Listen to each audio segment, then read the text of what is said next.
இனிய வணக்கங்களுடன் சீதா பாரதி. இன்னைக்கு எனக்கு ரொம்ப பிடிச்ச ஒரு கவிதை தொகுப்பிலிருந்து நான் ரொம்ப ரசித்த 2 கவிதைகளை உங்கள் கூட பகிர்ந்துக்கலாம் அப்படின்னு நினைக்கிறேன். இந்த கவிதை தொகுப்பின் பெயர் வேளிமலை பாணன். எழுதியவர் கவிஞர் GS தயாளன் அவர்கள். கன்னியாகுமரி மாவட்டத்தை சார்ந்தவர். சுவர் முழுக்க எறும்புகள் பரபரக்கின்றன அப்படிங்கிற கவிதை தொகுப்பும், வேளிமலை பாணன் அப்படிங்கிற இந்த கவிதை தொகுப்பும் வெளியிட்டிருக்கிறாரு. பல முன்னணி பத்திரிகைகள்ல அவருடைய கவிதைகள் வெளிவந்திருக்குது. மிகச்சிறந்த கவிஞர், பேச்சாளர், எழுத்தாளர், விமர்சகர், இந்த மாதிரி பன்முகத்தன்மை கொண்டவர். அவருடைய கவிதைகளில் ரொம்ப கற்பனை வளம் அப்படி எல்லை கடந்து போகிற மாதிரி நம்மளால் உணர முடியும். அப்படி நான் ரசித்த 2 கவிதைகளை இப்போ உங்களுக்கு வாசிச்சு காட்ட போகிறேன். வேளிமலை பாணன் அப்படிங்கிற இந்த கவிதை தொகுப்பிலிருந்து முதல் கவிதை என்ன அப்படின்னு பார்த்தீங்கன்னா, இந்த கவிதையினுடைய தலைப்பு தடம். வானத்தில் பறவைகள் பறந்து போகிறத நம்ம பார்த்துருப்போம். ஆனால் பறவைகளினுடைய தடம் வானத்தில் எங்கேயுமே தெரியாது. ஆனால் நிறைய இடங்களில் பறவைகள் தடம் பதித்து தான் செல்கின்றன. ஆகாயத்தில் பறந்து சென்ற தடமே இன்றி பறக்கும் பறவைகள். ஆகாயத்தில் பறந்து சென்ற தடமையின்றி பறக்கும் பறவைகள் பழங்களை கண்டால் அழகினை பதிவு செய்யும்.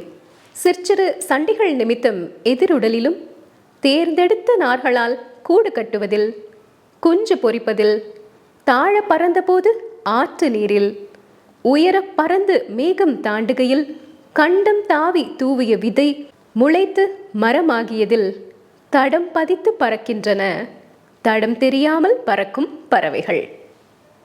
இதே மாதிரி இன்னொரு கவிதை. அதாவது ஒரு பருந்து அது மேலே பறக்குது. அந்த பருந்து அவ்வளோ பெரிய பருந்து. அது என்ன வேணாலும் செய்யலாம், எதை வேணும்னாலும் அந்த பருந்து பார்க்கலாம். ஆனால் அந்த பருந்தினுடைய கவனம் ஒரு சின்ன விஷயத்தின் மீது மட்டும்தான் இருக்குது. அது என்ன அப்படிங்கிறத இந்த கவிதையில் சொல்லியிருக்கிறாரு கவிஞர் GS தயாளன் அவர்கள். வாங்க அது என்ன கவிதை அப்படிங்கிறத பார்க்கலாம்.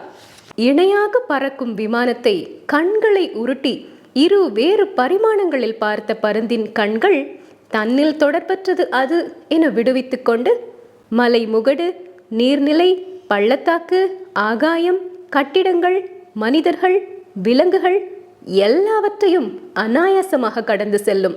பின்பு அது எங்கு வருது அப்படின்னா, தரையில் ஓடும் ஒரு கோழி குஞ்சில் மோதி வெளியின் ஒரு வட்டத்தில் சிக்குண்டு பதைப்புடன் வட்டமடிக்கிறது.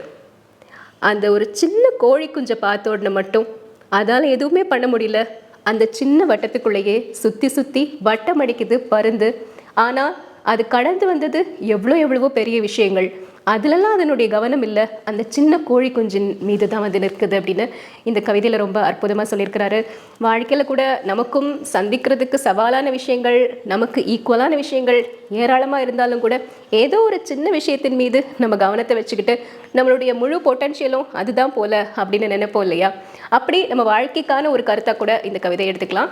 இந்த 2 கவிதைகளை உங்களுக்கு வாசிச்சு காட்டினேன். இந்த மாதிரி ஏராளமான சிறந்த கவிதைகள் இருக்கக்கூடிய ஒரு கவிதை தொகுப்பு தான் வேளிமலை பாணன், GS தயாளன் அவர்கள் எழுதிய கவிதை தொகுப்பு. வாங்கி படிச்சு பாருங்க.